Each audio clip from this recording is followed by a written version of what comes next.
बहलूल दाना मिट्टी के घरौंदे बना रहा था तो उन्हीं हाथों से मिसमार भी करता जा रहा था।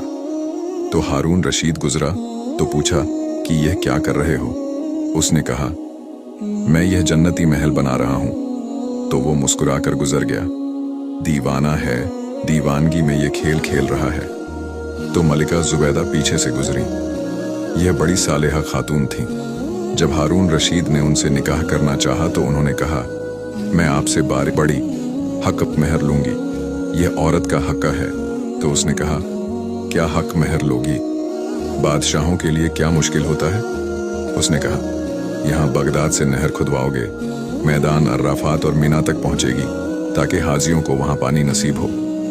तो बादशाह ने कहा, मुझे मंजूर है। निकाह हो गया। नहर भी जब खोद ली गई और उसमें पानी छोड़ दिया गया, उस जमाने का बहुत बड़ा मंसूबा था। तो वो मल्लिका गुजरी तो बहलूल ने आवाज लगाई, ये जन्नत के मकान है, खरीद लो, बेच रहा हूं, कोई है खरीदार? तो मल्लिका रुक गई। पूछा, बेचते हो? कहा, हाँ, बेचने के लिए बना रहा हूं। कितने का बेचते हो? कहा, 10 दिरहम का।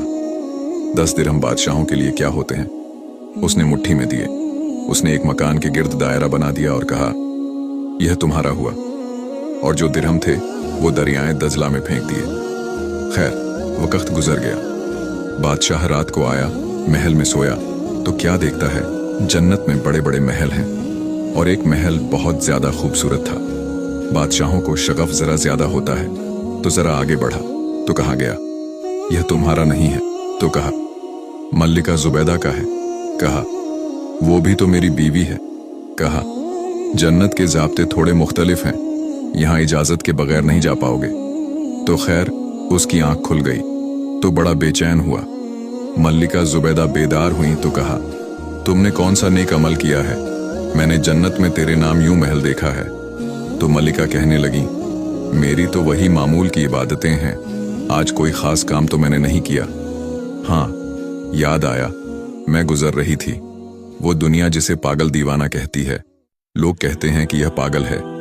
मेरे हुजूर ने इरशाद फरमाया है, मिशकात की रिवायत है, बहुत सारे लोग जिनके बाल बिखरे हुए हैं, कपड़े फटे हुए हैं, हालत परागंदा है, तुम्हारे दरवाजे पर आए, तुम उन्हें धक्का दे दो, जा बाबा काम कर। लेकिन फरमाया, खबरदार, अगर वो अल्लाह के नाम पर कोई कसम डाल दें तो अल्लाह पूरी कर देता है। तो कहा, हाँ, उससे मैंने एक महल खरीदा था। तो वो वही जन्नत का महल बता रहा था, वही ना हो? बादशाह ने सर पर हाथ मारा। कहा, वो तो मुंह से भी कहता था, मैं पागल समझकर आगे गुजर गया। अगले दिन बादशाह का सदन गुजरा और दिल में था कि कहीं बहलूल फिर उसी काम में लगा मिल जाए और उसी मौज में हो।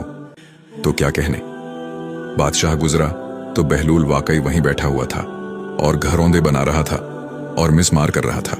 पूछा, क्या कर रहे हो? बेनियाजी से कहा, जन्नत के महल बना रहा हूं। बादशाह का दिल सुकून में आया कि काम बन गया। तो कहा, बेचते हो?